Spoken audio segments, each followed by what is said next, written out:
Salam alaikum. Donc, on va voir la définition du fonds de roulement. Donc, c'est un indicateur de la politique financière de l'entreprise. Il correspond à la différence entre les ressources stables, c'est-à-dire des capitaux propres, des emprunts à long terme et les provisions à long terme, et les actifs immobilisés, c'est-à-dire les immobilisations incorporelles, corporelles et financières. Ainsi, il mesure la quantité des ressources stables disponibles qui ne sont pas utilisées par les actifs immobilisés pour financer les dépenses courantes d'exploitation. Donc, on va voir l'explication tout de suite. Donc, on continue l'explication de la théorie.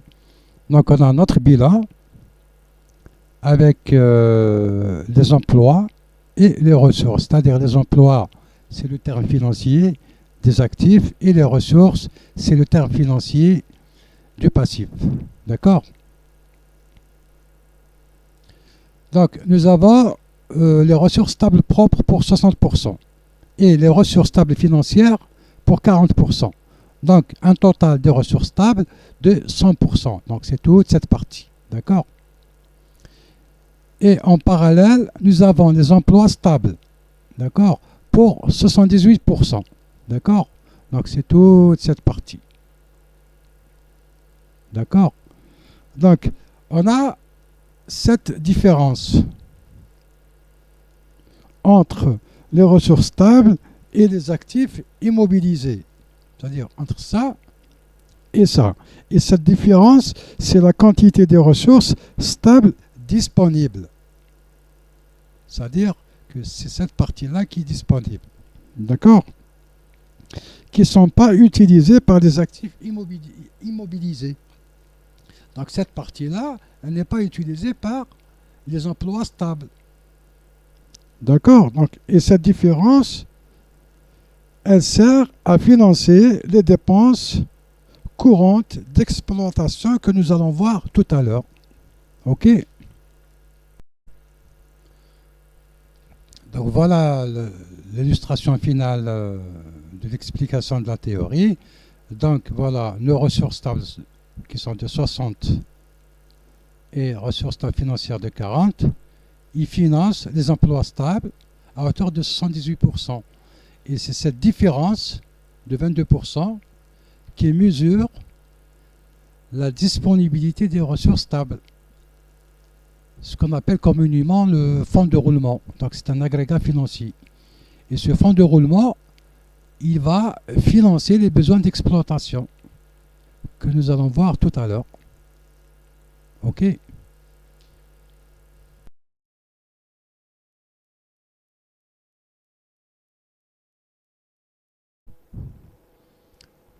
Donc là, on va illustrer un cas pratique. Donc, nous avons besoin de la matière première comptable qui est le bilan. Donc, on a la partie emploi et la partie ressources. Donc, moi, j'ai déjà pré-rempli les informations. Donc, on va voir du côté des ressources. D'accord? Donc, on a le financement permanent. Donc, le financement permanent, il est pour 4 493 745. Donc, ce montant, on est allé le chercher au niveau du passif du bilan. Donc, vous allez voir tout de suite. Voilà notre bilan passif. Donc, les 4 493 745 représentent le total des financements permanents, c'est-à-dire le total des ressources stables, y compris les capitaux propres et assimilés, et les dettes de financement et les provisions. D'accord? Ensuite, on reste toujours au niveau des ressources. Donc, on a les amortissements et provisions. Donc, les amortissements et provisions, donc ça, c'est le net. C'est-à-dire, cet élément, donc, on l'a récupéré à partir de l'actif, c'est-à-dire des ressources. Pourquoi? Parce que donc, les amortissements et provisions, c'est des ressources qui financent les emplois. Donc, on est obligé de les faire ressortir au niveau des ressources. D'accord? Donc, ce montant, on est allé le chercher à partir du bilan actif. Vous allez voir.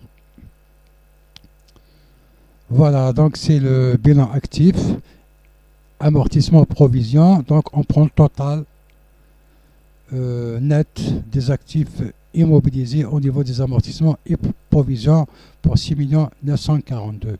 OK? Donc, ça fait un total des ressources stables pour 11 436 608. D'accord?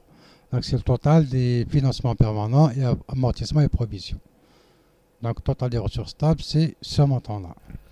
Ensuite, on a le total emploi stable. D'accord?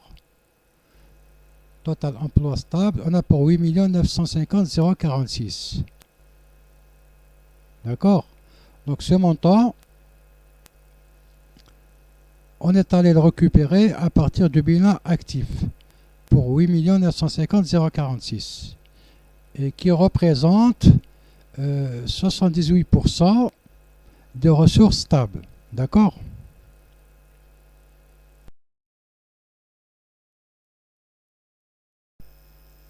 Donc là, on revient à notre théorie qui nous dit que c'est la différence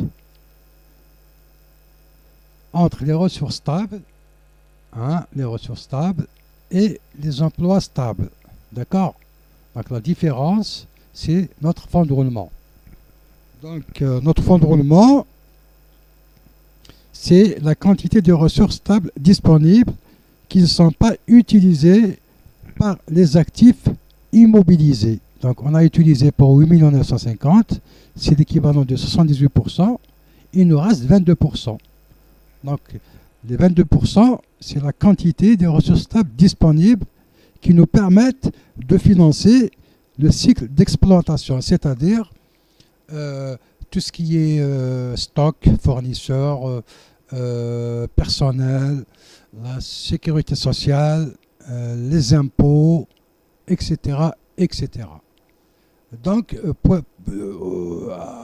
à ce niveau-là, donc notre fonds de roulement il est positif, de l'ordre de 22%. Et si on présente notre bilan à la banque avec un fonds de roulement positif, donc on a beaucoup de chances d'obtenir des crédits et aux yeux des banques, nous sommes crédibles. Donc, crédit pour lever des fonds afin de financer d'autres emplois. D'accord?